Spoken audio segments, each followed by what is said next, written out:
Assalomu alaykum, hurmatli aziz do'stlar.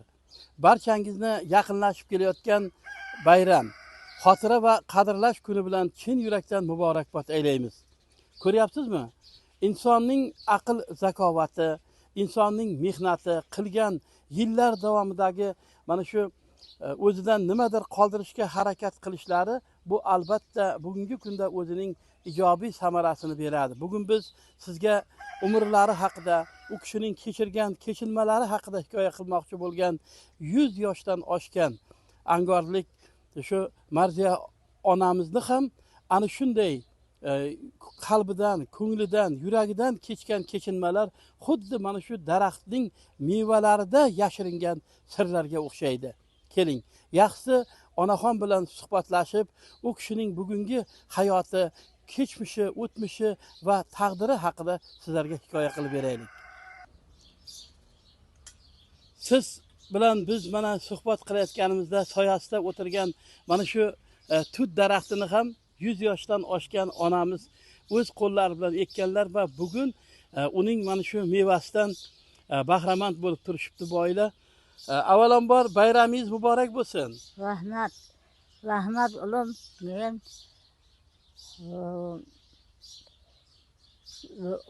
15 ta nevaram var, 42 ta chevaram var. 42 ta chevaram var. Chevaram var. Xudoga ming qanday shukr, Xudoga shukr. Alhamdulillah, yomonlik qildi ko'rganim yo'q. Hamma bolalarim joy-joyida. Bugun mana farzandlar ardog'ida o'tirgan ekansiz. Biz ham mana shu bayram bahona sizning mana shu kamtarona dasturxoningizda bir piyola choy ichgani keldik. Mana shu juda qiyinchilik yillarida yashagansizlar. Mana o'sha kunlarni ko'rdlaringiz, ne mashaqqatlari. Bir parcha nonlarga zor bo'lgan kunlarimiz bor.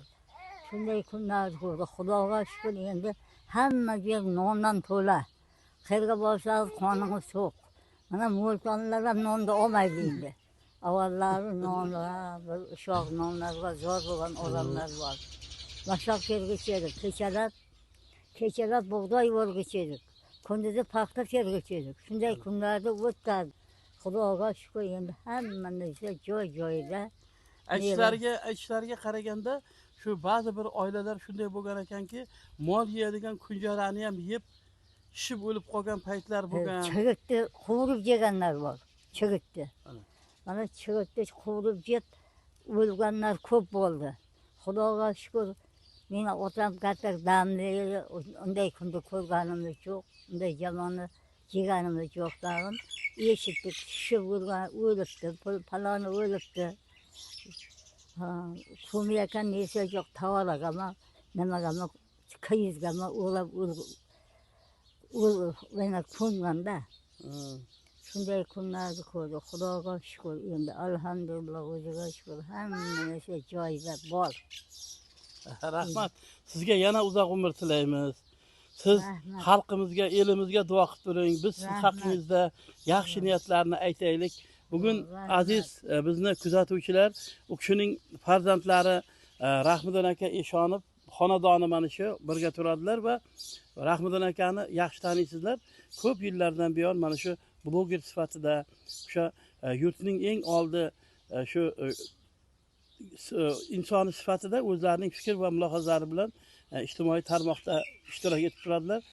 Endi albatta Jo'raqul aka, bu juda og'ir hayotlar evaziga qo'lga kiritilgan g'alaba, fashizm ustidan qozonilgan g'alabaning 80 yilligi nishonlanyapti. Qolaversa xotira va qadrlash oylari yili ketyapti. Mana shunda bizning birgina shu qishlog'imizdan ham 38 ta kishi qaytib kelmagan frontdan. Bundan tashqari qancha odam nogiron bo'lib kelgan. Bitta oiladan bir ikkita oiladan 3 kishi ketib, 3 tasi ham kelmagan. O'zim ko'zim bilan ko'rganim, mana qo'shnimiznikida yashagan bir momaning 3 o'g'li ketgan, 3 tasi ham qaytib kelmagan. Shunday og'ir jiyanlarning uyida yashab o'tgan farzandlari qolib ketdi. Shunday oilalarni ko'rganmiz.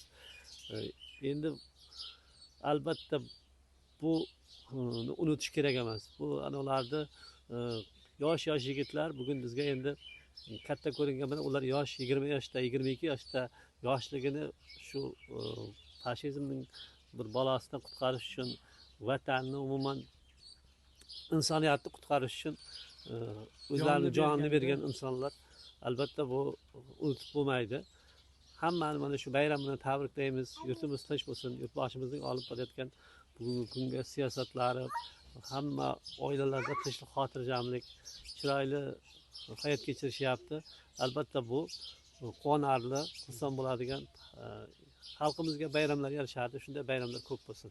Endi baribir siz bizdan ko'ra ko'proq bo'lasiz. Biz har zamonda kelamiz, oilangizni yaxshi bilamiz. Mana onaxon front ortida xizmat qilganda, frontda bo'lgan odamdan kam bo'lmagan bularning hayoti ham. To'g'rimi? Nimalar haqida gapirib beradilar ko'proq? Endi juda qiyinchilik zamonlari bo'lgan. Mana shu u paytda mana shu sobiq shura davrida deydi, shu raislar uyma-uy chiqarib, shu ayollarni ham hattoki mana ot bilan oldiga solib urib ishlatgan davrlari bo'lgan, shunday qiyinchilik kunlarni ko'rgan. O'sha paytda ham mehnat qilib, uyimizda hozir ham bor qo'l mashinasi, mukofot qo'l mashinalari olgan. Umuman mehnatda kelgan bir umr, uyimizda otam ham, enam ham, umuman hamma mehnatning orqasidan shunday hayot kechirgan. Qiyin zamonlarni boshida bizga endi bu bir o'rnak bo'lib qolardi. Bugungi kunda hayot bo'lib turgan shu front ortida mehnat qilganlarning suhbatini olib qolishimiz kerak. Biz yoshlar buni unutmasligimiz kerak. Rahmat sizga ham, butun oilalaringizga, mana shu Marziya onamizni sog' salomat, mana shunaqa shirin taomlar bilan siylayotgan kelinlarimizga ham yaxshi niyatlar tilaymiz.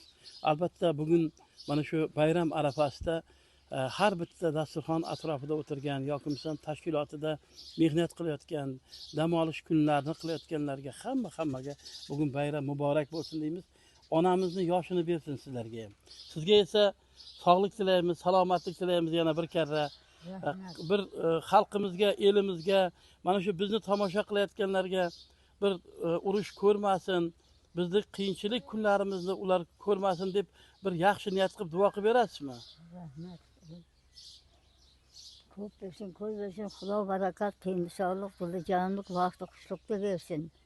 Va olgan kunlaringiz bilan to'y tomoshalar ko'ring. Nevarar, evarar, sevaralar ko'ring. Meni yoshimdan ham o'tib ketib ko'ring. Yomonlik kunda ko'rmangizlar. Hamisha dasturxonlarimiz ochiq bo'lsin, sizlarimiz joriq bo'lsin, oyday bo'lib kun ko'ringizlar. Allohu akbar. Katta rahmat, sog' salomat bo'ling siz ham. Rahmat, o'g'lim. Meni ko'rgani kelsa rahmat. Xudo izzat qilsin.